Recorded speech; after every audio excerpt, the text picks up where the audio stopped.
You're listening to the Convene Connections podcast with your host, Matthew Curry. And good evening, everybody. I hope everybody's doing well. I'm here tonight with the famous Lindy Lamielle. How are you doing tonight, Lindy? I'm fantastically famous. Thank you.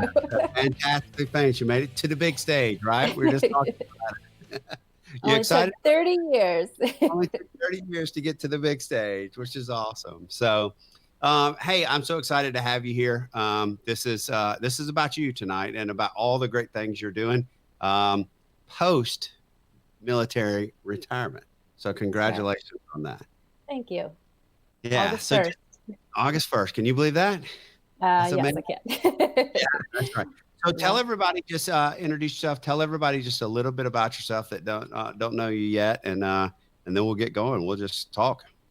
All right. Well, Lindy Lamielle. I just recently retired after 20 years of active duty. I was an intelligence analyst career, and I'm moving on to be a certified behavioral life coach. That's my passion. My passion is personal growth, professional development, and that's what I've been working on since then. So why though? Why? And this is a pretty fascinating story because you and I have talked about this before. Like what kind of got you into this thought process of wanting to help people, of wanting to be there and mentor people in the leadership? Because I think this is great. Yes. So early on in my career, and this is, I think, very common for most across the services. So you start out and your primary job, like your sole purpose in life when you join the military is to learn and to get really proficient at doing your job. And that's exactly the mindset that I took on and I adopted. And I saw and experienced success in doing so and focusing on the learning aspects and increasing my knowledge and my skills in the areas that I was working in, and everything was going great. And then right around, so the biggest part is when you get promoted, things change.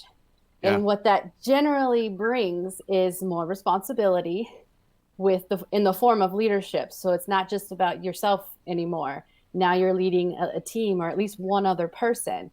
You're responsible for training them and developing them and supervising them. And that was something that I struggled with early on. And when you start working in that realm of dealing with people and you're not really equipped, you don't have the tools, the skill sets developed yet, it can get pretty rough. And it was pretty rough for me. And I love to be transparent about it. I have a story I tell. The first time I sat down to give a personal evaluation, an annual evaluation review for someone, I ran out. I was almost in tears. It was awful experience. I didn't know how to communicate. It was just a very negative experience, and I never wanted to do it again. Unfortunately, I had to because this was my role now. And so even after that, I never really understood what leadership development or even personal growth looked like, sounded like, and no foundation to build off of or to go off of. I had a lot of great officers and people around me that kind of literally held my hand and helped me along the way. And they were awesome at kind of being that mentor figure to talk to when things didn't go right. Yeah. But that was the point. And right around 10 to 13 years was a pivotal moment in my career. And it became less about what I was good at and more about what I could help other people achieve. Absolutely. And so I started really focusing on at the recommendation of starting to teach professional development courses, which I had an opportunity to start doing that. They were leadership development courses, anything from stress management to team building, things of that nature. And I would teach several times a year. And I started learning these concepts and I started applying them. And that's where my foundation, and I started seeing people grow and develop and have success in their own career. And that to me was better than anything that I could have achieved on my own. Yeah. And I think that's pretty cool because it's so, that's the military, right? In the military, we're put in leadership roles, but we graduate to those leadership roles, like you said, right? But it's Okay. no different in the real world, right? In the real world, I'll give you a great example. In the real world, nursing, being a nurse, right? You go in, you're a floor nurse, you're doing your thing, and this is, how it really works. And then you go out and you get a little bit more education and you get your master's degree, let's say. And Hmm. then you go back and they say, "Oh, Lindy, you got a master's degree now in nursing. Guess what? You're now the leader. You're in the leadership role." Well, nobody's taught you how to be a leader, Right. right? And it's very similar inside of the Marine Corps, outside of the Marine Corps, Air Force for you. Um, it's that people don't necessarily teach you leadership skills, and all of a sudden, bam, there you are. You're the Right. leader. You're in charge, Exactly. and not only are you in charge, but now you're supposed to evaluate people. Right. And evaluating people, you're supposed to sit across from them and say, "Hey, Lindy, these are the things you did good. These are the things you did bad. These are the things you did where you can improve." And That's that's right. hard. It Yeah, is. It's very and even more so when you were once peers and friends with those. That happens so often. Is how to yeah, communicate on a neutral playing field and give someone feedback that they really probably didn't even ask for, but it's your exactly. job. It's Yeah. hard. Yeah, one of my funniest stories, one of my best friends in the world, his name's Mitch Krieger. I was in the Marine Corps with him, and this is a really funny story. So I go back. I'm retired now, and I go back, and Mitch is back. He's at a new squadron, and he's the XO of this squadron. And I went over to see him. I was on base. I went over to see him, and I walk in, and I'm like, "Look at this! You're the XO, you know." Well, we are lieutenants together, right? We went through flight school together. We didn't have a clue what was going on. We in the basic school, we started together, no clue. And now all of a sudden he's the XO, and he goes, "Dude, I got to tell you the story." He goes, and the door shut, and he goes, "I got to tell you the story." He said, "First day of being the XO." He's like, "I check, get here. I'm the XO in the squadron, so I'm sitting in there." Well, it's like the sergeant major or the XO. I don't know what y'all have in the Air Force. What is that technical? Is it the sergeant major in the squad or The wherever chief. you're at? The chief? Okay. Hmm. So that's who you check in with. Like on the officer side, you go to the XO, right? And so he walks in, he goes, "Man, I sat down in my chair." He said, "I haven't been in the chair 5 minutes." And two Marines knock on the hatch and they say, "Lieutenant Colonel reporting, for duty, sir." You report like you're reporting, and so they're checking in, and he's like, "You're checking into me, me?" And Hmm. he's like, "Okay, stand by." And he's like, "What do I do?" He had Hmm. no clue what to do. He's like, "Nobody's taught me what to do." And he happens to look over, and there's a binder, on the shelf, and it says check in. So he goes, What to do? "Yeah, give me a moment." He grabs the binder, he opens it up, and there it is, the check-in checklist. And they come in, and he's the one. And it was funny because we died because he's like, "I had no clue what I'm doing." And, here I am, a lieutenant one day, not knowing what I'm doing. And now I'm the XO of the squadron, Hmm. and that's just it. Yeah. You're thrown in. You're thrown in. That's how truly, and I read this in a blog, one of my recent blogs, that's how it feels. Everything's great. It's fun. You get to hang out with your friends, maybe during work or after work, and then all of a sudden one day it changes, and Yeah.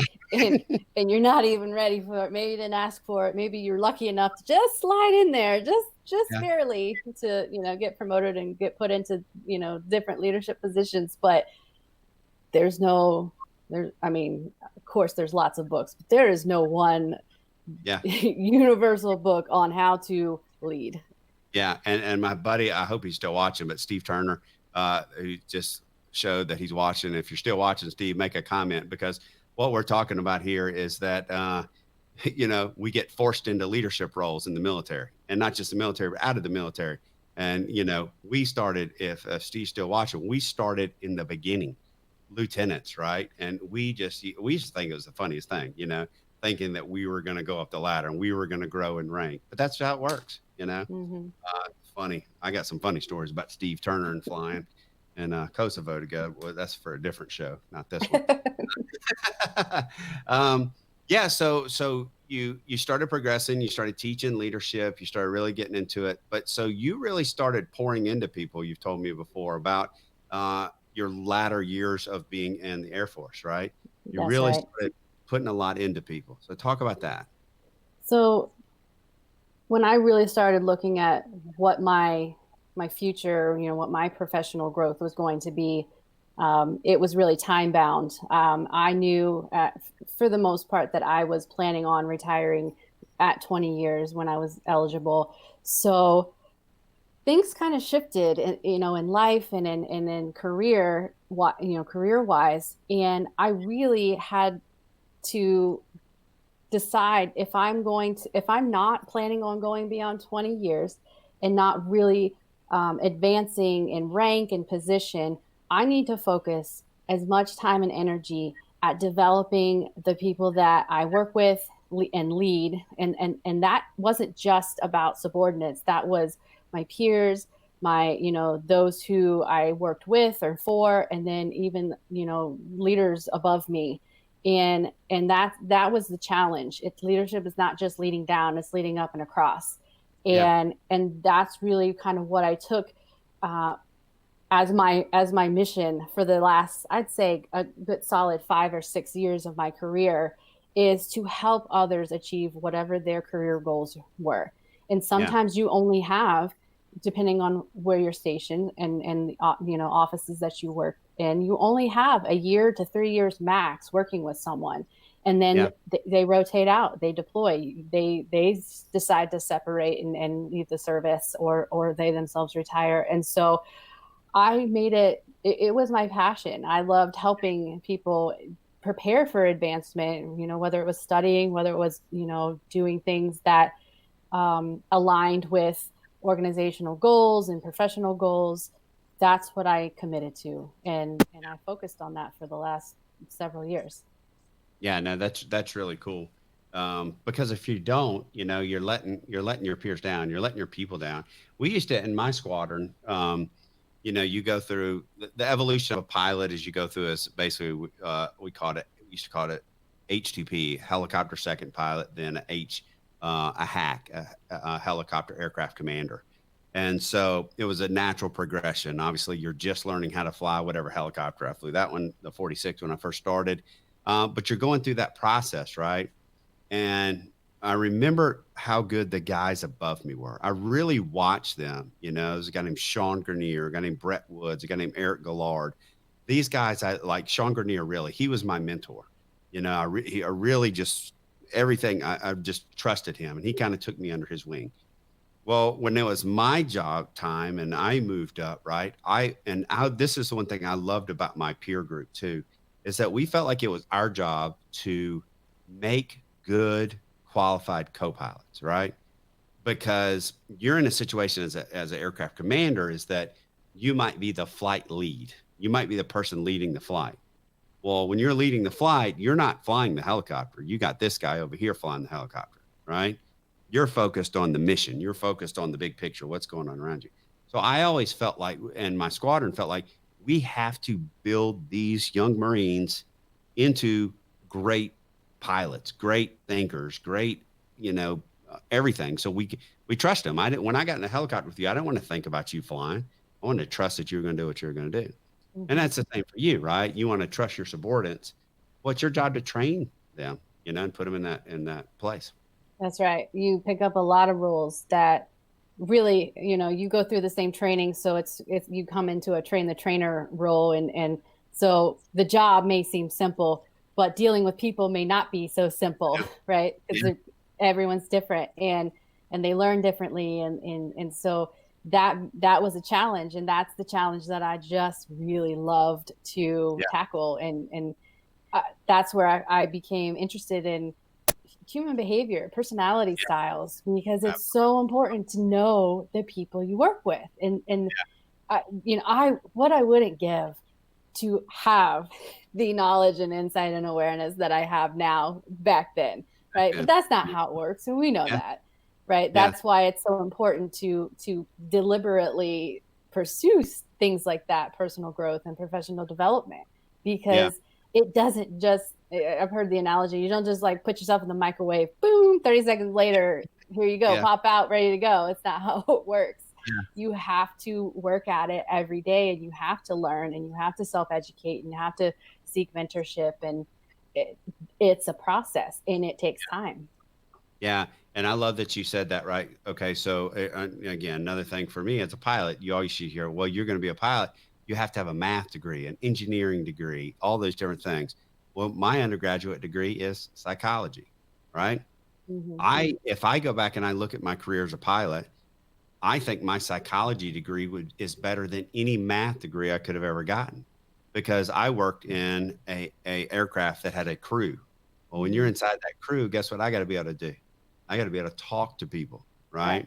And this is the one thing I love about you, and that where we get along so good about this is that you are so right about personalities, right? And we'll talk about DISC here in a minute and all that, kind of get into that. But you have to know the personalities of the people that you're working with. You know, some people need a swift kick.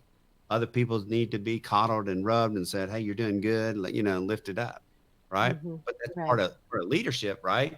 Do you agree? Is that learning your people, learning their personality, who they are? Yep. Yeah. Absolutely. Yeah. So let's talk about that a little bit more.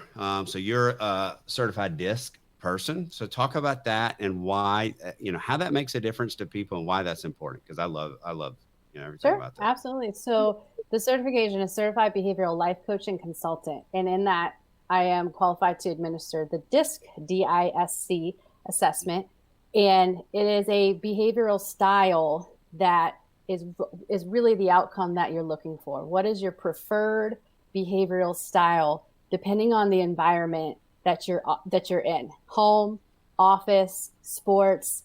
It really matters, in terms of the people that you're around and the expectations that in the environment that you're experiencing. So DISC was originally developed as a communication tool to help people identify what their preferred communication style is. And so it's developed into many different uses since its inception, and things in team building, obviously leadership development, learning strengths and weaknesses, sales and hiring, everything that's people centric, understanding the different types of personalities and behavioral styles you could predict, because it's a predictive tool, and it really focuses on how to positively interact with people, understanding yourself, knowing that you can, and it's perfectly fine to have a different personality style than somebody else. It's better if you know what yours is and what theirs is, because that helps you then strategize and come up with effective tools to, communication tools. So it is a really useful tool that you don't even have to be a coach to utilize it and to learn about it. The theory and the concepts that it presents is very helpful in life in general. Yeah. So Shayna just said, we need to take this as a team, and I couldn't agree more, because we got a bunch of characters on the community. We do. That's right. That's absolutely right. And it's funny, because I can just in the meetings that I've been observing, and you see different style characteristics come out from certain people, and so I could talk for hours about what I've seen in the group, and Let's do that. Maybe we should break some people down here. Oh no, I'd just be guessing right now. No, but there are commonalities, and there are characteristics and traits that are dominant that you see, in different people present, and that's what I love to help. Really bring two completely different and opposite people. Think about marriages and spouses and relationships. Parenting, we talk about that a lot. So it goes beyond the workplace and just dealing with a boss or a coworker. I mean, these are things that we go out to the grocery store and meet someone who seems a little grumpy in the checkout line. How are you going to interact with them to kind of get out of the store and on with your life without having some sort of conflict? It helps. It's definitely helpful. So what's funny here, I just got to go and look over this. Braden says, in my company, we leverage the DISC assessment heavily. It is a very important tool for us. Shayna says, LOL, especially that Jeff Bateson guy. Jody says, it's crazy because I wanted to do this with To Be Epic team since we did it in the military. Now, I know who to call for that information. Braden says he's a hard eye, right? And said, Braden, yes, we do it too in the military. So look, all right, so we'll break somebody down, right? Let's ready. I'm a high eye. Well, surprise, surprise. What does that mean, Lindy? No, like it takes a high eye to be successful at podcasting. You have to talk, you have to interact, you have to lead a conversation and continue it. That's what eyes do. Yeah. So that's true. So a high eye that's what I am. Braden's a hard eye. What does a hard eye mean? I think he means a high. Yeah. You mean hard or high, Braden? So I think that's it. Well, he's a hard eye to deal with, hard influencer to deal with. So maybe he's a D. Maybe he's a D. A little bit more dominant and direct and decisive and like his way. Yeah, that's right. So what about an S? What's an S mean? Oh, I'm an S. S. S is your steady, loyal, kind of more passive, but present and want to be involved in the team, dynamic. Yeah. They may not be willing to speak up in an environment where it may be a bit aggressive, or depending on what's going on there, they might wait until they feel safe to interject, which is exactly how I would operate. I'm an observationist. So I like to feel safe. I want to know that when I choose to enter into an environment that I'm accepted and that I'm welcome, and that there's definitely a loyalty. So I want to know that we're a team, that I can rely on you, Exactly. All right. Then last, a C. Yeah, I'm going to call him out. I don't know if he's watching or not, but my husband's a C. So C stands for conscientiousness. And this is about those analytic-minded, process-oriented, task-driven, passive personality types. They're not going to be out in the forefront. You may not really hear much verbally from them, but they're the ones, if you want something done right and accurate and, kind of the quality control factor behind the scenes, that is what a C personality style is going to provide. They're going to make sure that if there's processes and procedures, regulations, rules, laws, they're going to make sure you're doing things by the book. Yeah. And that's cool. Braden said, high eye, like father, like son. So and I do agree with that totally. But see, so it's so important with that. And that's why I love this. I love DISC, and did a lot of that when I was getting my master's degree. I was getting ready to go get certified in it before COVID. But I just think it's so interesting. And I think it's, it goes across the board. It goes across your team. It can go across if you're a coach in sports, knowing your people. It goes across in just everything that you do. Understanding and knowing people's personalities are so important.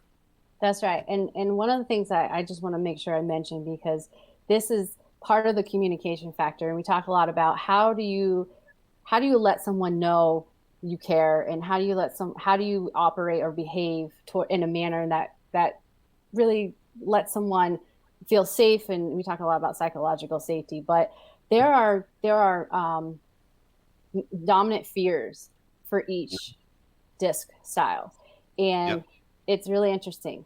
D's, the dominant fear is being taken advantage of. I's dominant fear is loss, is rejection or not being accepted.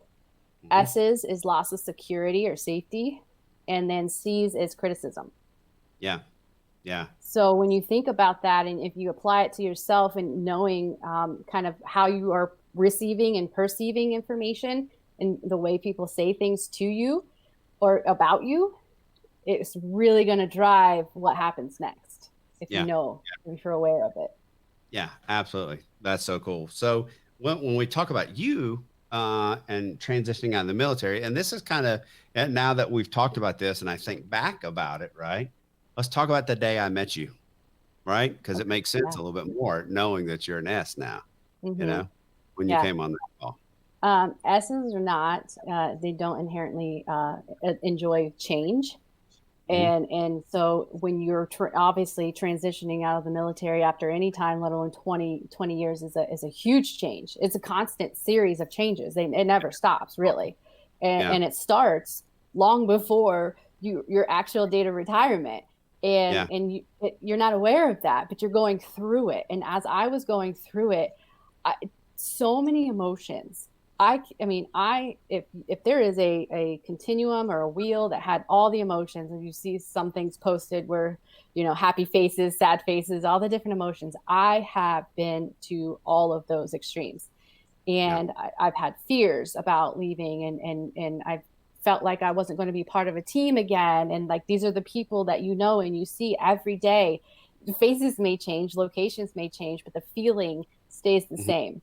And the day I left, the day I turned in all my paperwork, my badges, like I couldn't have gone back if I wanted to. I cried. Yeah. That's just the truth. I cried when I drove away because it just was so real. And it was the moment where I realized that this is the change. Like I am in the middle of a significant life change and I feel it. And what do I do? What do I do now? That Yeah. was the question. That question pops up, I mean, routinely when you Yeah. when you make the decision to separate or retire, that question, what do I do now? What do I do next? What do I do now? What do I do next? And it starts an emotional journey Yeah. that day, when I was invited to Patty's book club and I met everyone. I was in a really down and kind of depressive state because I was sad that it was over. It was Yeah. over. If you think about, watching your favorite movie, you can watch Yeah. it over and over and over again. It's there. You can pop it at any time. If you're having a bad day, go watch your favorite movie. That favorite movie essentially is over. It's gone. Yeah. And so what do? You got to Yeah. find a new movie. You got to find, Yeah. but you're right. It was a moment where I was just having a really bad day that day. Yeah. Yeah, you were having a bad day, and okay, so everybody knows, like I'm someone who just believes in things happen for a reason, right? So here's this young lady pops in on this podcast, because Anthony McCauley invited her. Anthony gets on first. He gets Lindy and says, Lindy had no idea what she was coming in on. No No, idea. no. You just And you know what? I'm going to be trusted. transparent right now. I'm going to tell you what my attitude was. Like I was just going to sit back. I was going to put my mic on mute and I was just going to listen. That's it. Yeah. That's not how Yeah. it went at all. Yeah.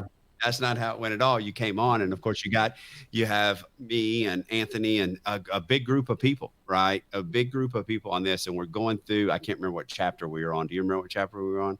I think it was about friendships, relationships. Friendship. So it's Yeah. chapter 2. I think that was chapter 2 of Mm-hmm. Patty's book, and talking about friendship, right? And that's something you needed at the moment is friendship. Yeah, because I felt like I had just lost like thousands of friends. Yeah, you lost a million friends, right? You were never going to have another friend your whole entire life. That's how it feels. Left them on. You turned your badges in and lost your security clearance. You can't not allowed in the building anymore. Can't go back. You're like, places. Yeah. And so you got on and we're going over and talking about friendship, right? Mm-hmm. And you came on at the end of that podcast, or that we were doing a podcast basically as a book club, and we were recording. And you came on and you got a little bit vulnerable, and you said something about what you were going through, Mm-hmm. right? And do you remember how many military retirees on that call? There were 5 that day. On that call that day, there was 5 military men and women on that call. Mm-hmm. So you basically walked into this right here. A big hug. Yeah. A big virtual COVID hug. Yeah. A big virtual COVID hug. Right. And so again, I think, things happen for a reason. Wendy says it right there. Change is scary. Change is not fun. And especially when you're getting out of the military. I call the Marine Corps, the big Marine Corps security blanket. right? Mm-hmm. You're Yeah. going to get paid the 1st and 15th. You get 30 days paid vacation. You're going to have 72s. You're going to have 96s, right? That's right. I mean, it is. Everything's predictable. Your pay, your time off, where you go, what you wear, when you eat, what you eat, like where you go to the doctor. Yeah, Everything's predictable. Everything is laid out for you. it And is. you become so desensitized to that, to Yeah, the fact that it's so easy. You can't it really is. screw it up, right? But it it's that's you don't So it becomes transparent. it does. It does. And that's the scary part. And that's what gets so many men and women in trouble when they transition out is they're Mhm. not ready. That's right. They're not ready. Yeah. The military, I'll be the first to say it, the military does a horrible job getting us ready to transition out. They're going to teach you how to write a resume. They're going to teach you how to interview. They're going to teach you how to get a job. And then they're going to pat you on the back and say, good job, good luck, thanks. We got to go to work. And the Marine Corps, the big green machine keeps rolling, right? They Yeah. don't stop. It's been going 200 plus years. It ain't stopping just because Matt Curran is getting medically retired. It's Right. rolling, you know? And so it is so important that you get yourself set up and you find that other team, right? Yeah. That other group of people. I mean, for me, the most difficult part is figuring out this healthcare thing. Oh Like, yeah.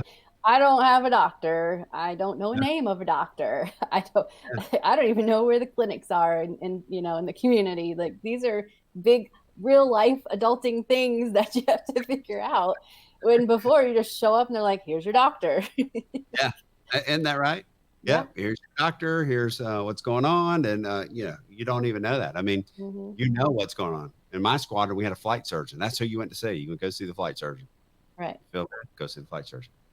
And Everything. I'll say that I've met just in the last several months, obviously through networking and virtual events and such. And I've had several conversations, and it's so interesting. And this goes back to my personality, where I'm in asking question mode.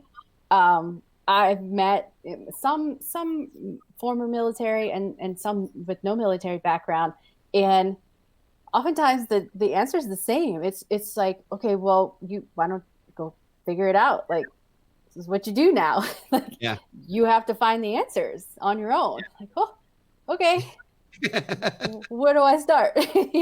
Like, Where do I start? but it's true, and but that's part of, it causes anxiety, and you don't know where the starting point is. You don't know where what step one is, and that's why it's so nice to have a group of like-minded, people who understand and are willing to help you walk through it and stumble through it with you, or watch you stumble through it, which is fine, right? No big deal. But that's I mean, and I would say that, okay, so August 1st is when I formally, officially retired on the books, but I hadn't been to work since May because I was on terminal leave, and so it's been over 6 months. And just recently have I been really started to get a handle on how to manage things, especially when you go to urgent care and you get a bill and you're like, it says I have to pay it. What do you mean? Right? Because you're just not used to that. And that's what happens. Exactly. It is weird. And so I stayed around the Marine Corps. I stayed working in the V-22 program for almost 5 years. So I was wearing different clothes. I was out, but it was almost the same. And then, life smacks you in the face one day and it's like, what in the hell is this civilian life, Mm-hmm. And I'll tell you this, and I mean this, right? And I don't mean to say anything bad, Stezo, when I say this, right? But we think this about a lot. And I believe this, about not all, but some, people out. There's a difference between military men and women and civilians, right? One of the things that I'll say, and it's not everybody, but I would say if you and I were going to step into a room and somebody wanted to start fighting us, right? They're going to fight both of us because we're veterans. They're fighting both of us, right? That's always my hope. I never have to go it alone. Yeah, that's right. But I would try. Right? I have been in situations where I think I can trust people and they're cutting me in the back as I'm falling in the door, right? Yeah. As they turn and run. And that's one of the things that we military men and women, we stick together. And I'm not saying it's like that always. You just have to pick and choose. You have to be very careful. You have to know personalities and know people, right? And just really, get to where you can trust people, and because in the military, I was blind trust. You're in my unit, 99% of the time, I'm gonna blind trust you because we're here and we're in this together. Yeah. On the outside, There's a phrase, trust but verify. that's right. I 50 remember who said it, where it came from, but it's a thing. That's right. 50-50. And I see your comment, Shayna. So, again, that's funny. I don't know if Melinda's on here, but Melinda, if you're on here, we just had a disc conversation. Please tell us what letter you are. I think she's a D. I think she's a high D. What's that mean again? Dominant. Yeah. Well, no, there's so decision makers, those are kind of what we would think of as what a natural leader would be, and kind of more strategic and planning and fast paced in how they move through tasks and want to get to the next, hurry up and get to the next thing. They don't want to spend a lot of time on the nuancy stuff. Yeah. That's funny. So that's really cool. So moving on, some of the things that you're doing now that are really pretty cool. And I think this is really pretty cool. And it kind of plays a big part on what you're doing and you're transitioning out. And I think this is a great thing. And so let's talk about Waypoints, a GPS for life. Yes. So in becoming a life coach, I wanted to have something that I developed that I know and I understand in and out, that are foundational principles that I wish I had, like we were talking about earlier, from the beginning. If there was a roadmap, if there was a route that I could have just been handed, and this is like, okay, follow this route and you'll be good. I would have loved that. And it's not something that is going to be in depth and very specific, but it's meant. Waypoints are, if you look at any GPS or any, navigation system, if you think about what a waypoint is, it's that little teardrop looking thing.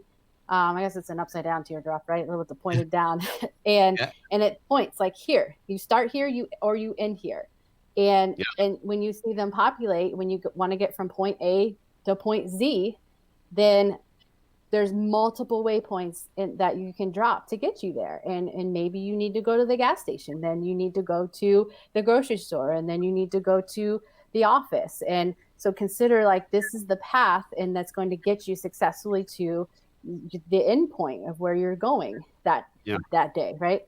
So I took that concept, and of course it's a flight related thing. So Air Force, flying. So this is where I got the concept from.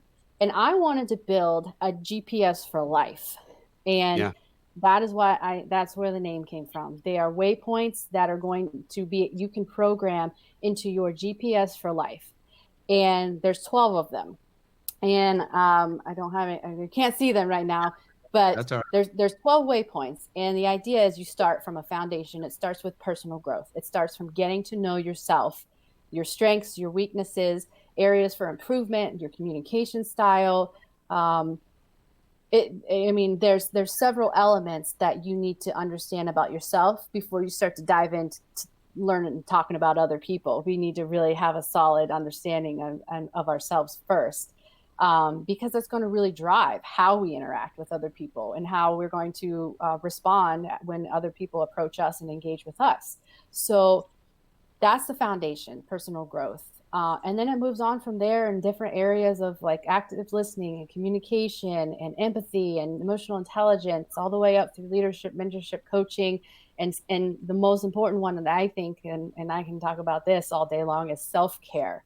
Self-care is huge in terms of a personal growth journey. And so these are all concepts that I have pulled together in the 20 years I spent stumbling through it, is what it felt like, until I got into a good mentorship group. And I found some great leaders who would pour into helping me develop and understand better what is leadership, what is mentorship, what is, and how you can plug and play. You're not always leading. You're Yeah. not always mentoring. You don't lead everybody. You can't possibly mentor everybody. So Yeah. really learning how to take those skills and targeting and putting your time and energy to where you actually can have a positive effect on not just yourself, but for others. And that's what the waypoints are designed to do, is to get you those foundational principles. That way, when you come into these different life scenarios, whether it's at home or at work, you have something to refer to. You have a roadmap that you can refer back to help guide you along the way if you get a little lost or off track. Yeah, that foundation, right?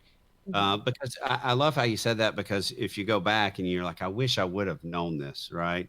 And I think oftentimes, and this is what Convene is about, and oftentimes we talk about, we have a story and we learn through our experiences and our decisions that we make. And unfortunately, a lot of times we learn through our mistakes in life, That's you right. know? And so it's like you said, if I only would have known, right?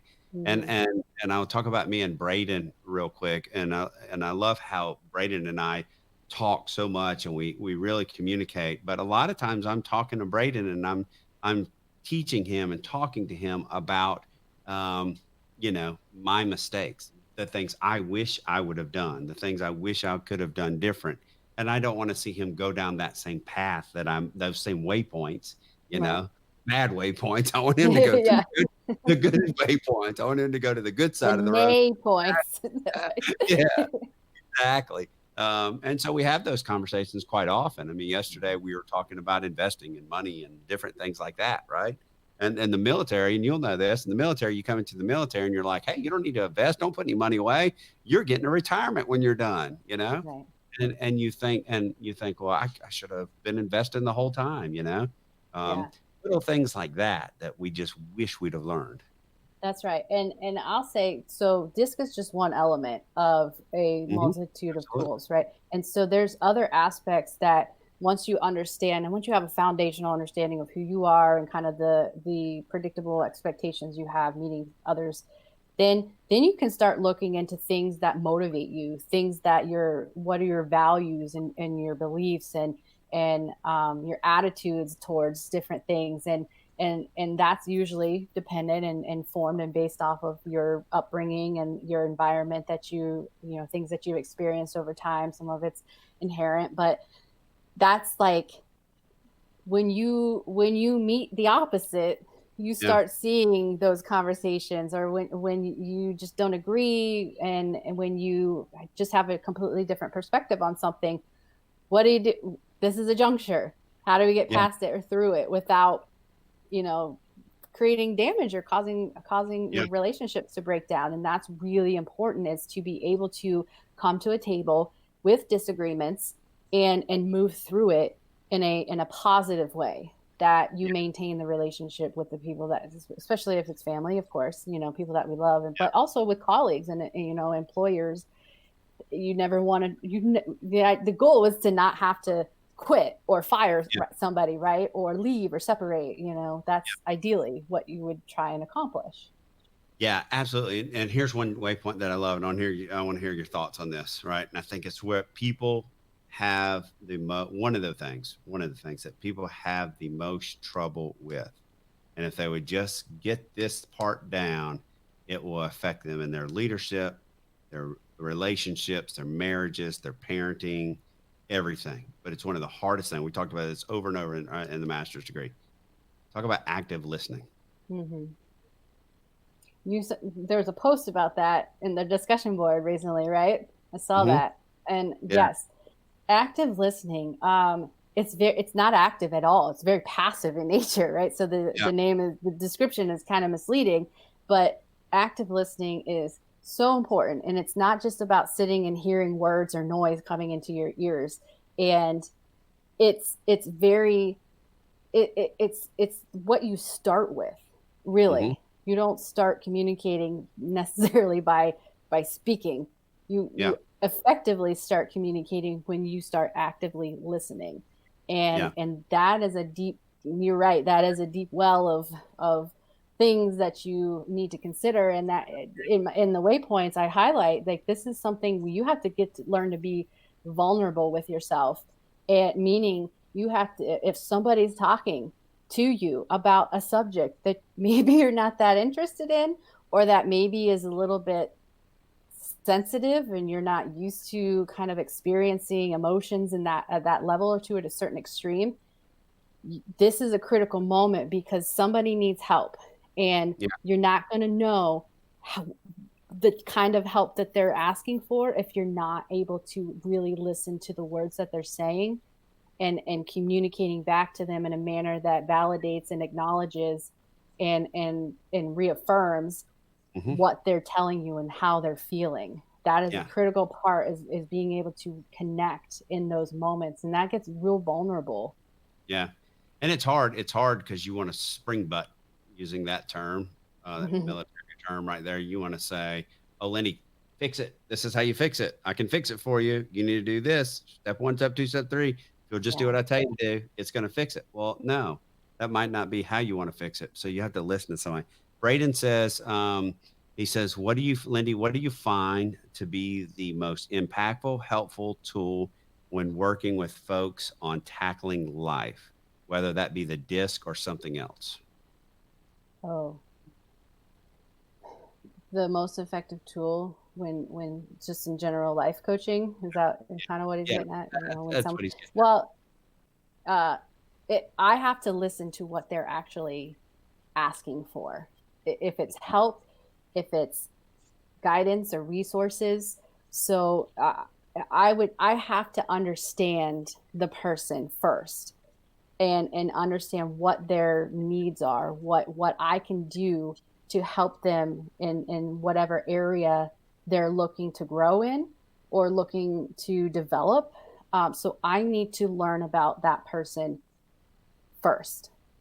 I can't offer any, it's not advice. So coaching is a process of asking curious questions and really getting to know someone first.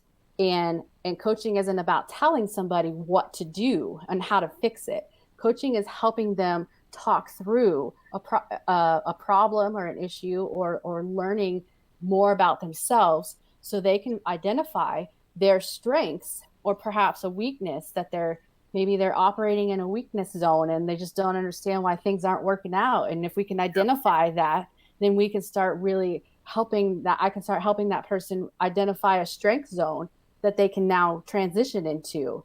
And it's not me telling them what to do or how to do it, but simply helping them develop and become more aware of their own choices, their own decisions, their own skill sets and talents and how to apply it more effectively in their life. Yeah. And so one more good piece of advice for Braden, right? If you could go back and think about how you developed your leadership style, right? Because he's entering that area of management and leadership and all that. If you could go back and give him advice on developing his leadership style, where he's at, because he's got bosses, he's been in a couple of jobs, had this one soccer coach back in college soccer, his first college soccer coach. Whew, this dude was rough. His name was Jeff Bateson. I heard about this. Nah, he was great. That's why Braden went there. Braden went to, and this is, I know just watching, but Braden went there because of Jeff Bateson. And just to let you know something that it means so much that Jeff may or may not even know this, but after Braden went on his recruiting trip, Jeff wrote him a handwritten letter, and that hangs in Braden's room still to this day. And it's that type of leadership that Jeff exuded that made Braden want to go play for him. But what advice would you give somebody like that? Like Braden? Coming into kind of a more like what leadership role. Yeah. What did you do? How did you form your leadership style over time? What did you do? So I had to start listening to the critics first. And that was very difficult. Honest. That was very difficult for me to accept that I wasn't doing something right and that perhaps there was a better way to do business. And that caused conflict for me because I initially wasn't willing to admit that how I couldn't possibly, what do you mean? What could I possibly do wrong? So that you have to be honest with yourself and really understand, what is your goal? What, as a leader, what are you trying to accomplish? Is it, because there's two aspects. There's self-development, and then there's developing others. So in that, depending on which area you're looking at the time, you always need to focus on developing yourself. That's just a constant process that should never end. Lifelong learning it's a catchphrase, but it's essential in leadership. But when you're looking at the position and the tasks and roles and responsibilities that you now have as a leader, which includes leading people, you have to decide what your strengths are and where your weaknesses are. What can you pull in to help yourself? Acknowledging that other people are going to know things that you don't know. Yeah. And others are going to have strengths and weaknesses and talents that you don't have. So you really need to, get a solid foundation that you're in the position, but you're still a part of a team. Yeah. And I would say that's the most important mindset to get in. I'm in a position, I have responsibilities, but I need my team, and because I can't do it alone. The idea and the goal of leadership is not to do it alone. Yeah. You're responsible and there's accountability for it. But even if it's one person, a partnership, it's two people on the team. And that's the mindset that it's not all about you, and that you have a lot to learn still. And the only way to do it is to be learning from the other people that you're working with and for. Yeah. So let's talk about this real quick. Shayna asked, what about the coaching structure? What should individuals look for in a coach when seeking one? That's a great question. And actually, I'm going to write a blog about that soon. But so this is Lindy Lamielle's perspective, and based on my training and knowledge and background with coaching. I need to feel, based on my personality, that I'm in a safe environment, that I can share things that are really vulnerable sometimes, maybe failures, maybe things that aren't going well in your life. But you also need to know that when you're sharing things, successes and things that are worth celebrating, that you have someone there who's going to be rooting for you and celebrating those things with you. And so you want to try and find a coach who models or maybe is able to highlight those things for you, because this is why I think it's very important, because we can enter our blind spots at any time. Things we don't know about ourselves and things we don't know about others, things we're not willing to share, maybe our fears and anxieties come into play. And you want someone who's going to challenge you.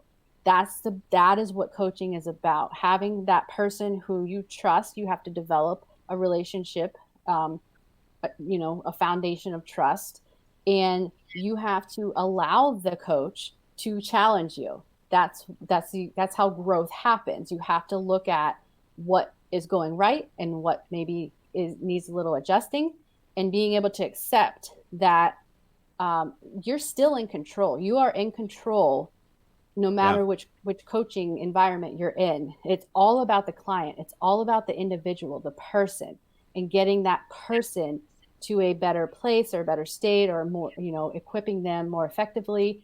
The coach is just the facilitator of the process. Yeah, and if you feel comfortable with them, then and they're effective in that, that's really where it starts, and how you can identify good coaching from somebody just telling you what they think you should do. That's not coaching. Yeah. One comment that Braden made, and then I'm going to jump into something kind of specific. Braden said, I have a boss right now that is the definition of a servant leader. I learn from her every single day. So I can totally identify with what you said. I just wanted to tell you that. Hey, Convene Life, your community. Thank you so much for being a part of Convene. And you're kicking ass in this community, right?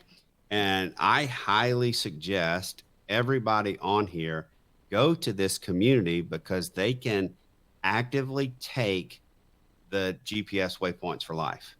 right? That's So right. talk Yeah. about your community and talk about that, how they can go in there and take that.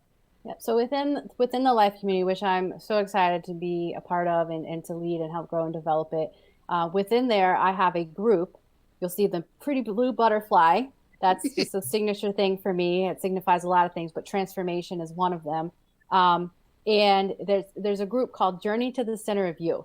And that's where you're going to find all things Waypoints as I continue to develop content and input it in there. Right now, there's a free kind of a modified shorter disc assessment that you can take. It's a mobile app download that you can put on your phone, and you can take it and we can all share it, and you can kind of, I have my readout in the discussion board that you can see. So if you go and find yours, go back in the discussion board and check it out. But I also have, as I'm working through each month this year in 2020, I was posting blogs on each waypoint. So soon there will be waypoint 10, which is mentorship. And once that's in there, you can go back and you can read the blogs that I've been posting from the beginning of this year and learn more kind of what this is all about, because ultimately there will be a course, a cumulative, more of a deep dive into the waypoints and applying them in your life and really some tangible tips and actionable items, takeaways that you can get started on your own journey. That's the goal, is to get people moving in a better and more productive, positive direction in life. Yeah. And that's, I mean, this is perfect. That course that you have in there, and I'm gonna go back and start going through the whole thing. I really am, because I think, again, I feel like what you're doing is spot on and it's perfect. And your message is, your community is everything that I envision a community being, right? And you're guiding people through a process and they're learning through it. But not only can they learn through it, but now we can go in there, we can all interact with each other and learn from each other. And that's awesome. And like these questions that everyone's been, kind of throwing out there, that's exactly the conversations I would love to see start happening in the discussion boards in any of the waypoints. I'd love it. And it helps. It doesn't just help me, it helps everyone else reading it. Yeah. So I'm going to issue a challenge for everybody, right? Let's start now. Let's start now. And let's all start going through the waypoints together. Everybody that's a part of Convene and my team for sure. Let's start going through the waypoints together. And I think that we can all take it and we can all take away from what Lindy's talking about and we can all learn. And then please take that disc assessment, because I got to understand you people. It is, I don't understand anything about you people, especially I got to understand you too. The Shayna girl. Oh my God. She's come in and just turned our world upside down. And no, that's not true. Ma'am. That's right. That's right. Exactly. No, your community's spot on. Like I said, it's awesome. And what are some future plans? Some things that you're gonna? You said a paid course and all that. Oh, by the way, and you're gonna. Is it in there already? And I do have an answer for you about what we talked about Todd last night. I'll give that to you real quick afterwards. But about the paid disc. Mm-hmm. Oh, yeah. So you could do that right now. That's in there. But the course, I'm still developing it. So January. Okay, cool. All right. Awesome. January, that'll be in there. But if you want to take the paid disc, you can go in there and you can take it. And then that'll give you a more in-depth dive into it. And if you haven't done that before, you got to do it, right? I just redid it. I've done it I've probably done it 5 times. Yes, that's an important point. It does and can change. Yes. So over time and as you grow and develop and experience different things in life and change environments, it absolutely can change. Mine did. Yeah. Yeah. Mine never has. But but yeah, you can it can change. So that's very important to understand. But take it, go take it, because it'll really help you out and help you learn about yourself and if you're working in a team, learn about others, because those communication styles are just so important, and just who people are so important. Yeah. Awesome. We're up at 9 o'clock. It just went to 9 o'clock. We made it. We did it. Talking. You don't have to cut me off. So.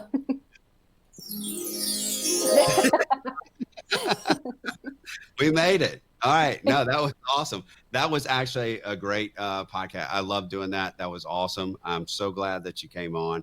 So again, tell people where they can find you. We know the Convene communities, but tell people where they can find you other places. Come hang out. Check out my website, lindylamiellecoaching.com. And I'm on LinkedIn, Facebook, Twitter, and Insta Yeah. at Lindy Coaching. Yeah. And you got Kicking It with the Coaches, you and And Anthony. Anthony McCauley and I on Monday mornings, we kick it with the coaches. And that's just a open forum, Facebook Live that we do. And we talk about all things coaching, and it's all kinds of topics. I mean, there's no limit to what we can talk about. So yeah, it's fun. We love Anthony. That's in Convene too. He posts those videos in the Hope and Support community. Yep. So Kicking It with Coaches is a group with inside of the Hope and Support. That's for sure. All right, Lindy, thank you so much for being a part of this. Stezo, thank you. Like always, Lindy, I'll give you the last word, and then Stezo will take us out of here. I'm really excited about the holidays. So I'm looking forward to it. A little bit of fun. I think everyone needs it.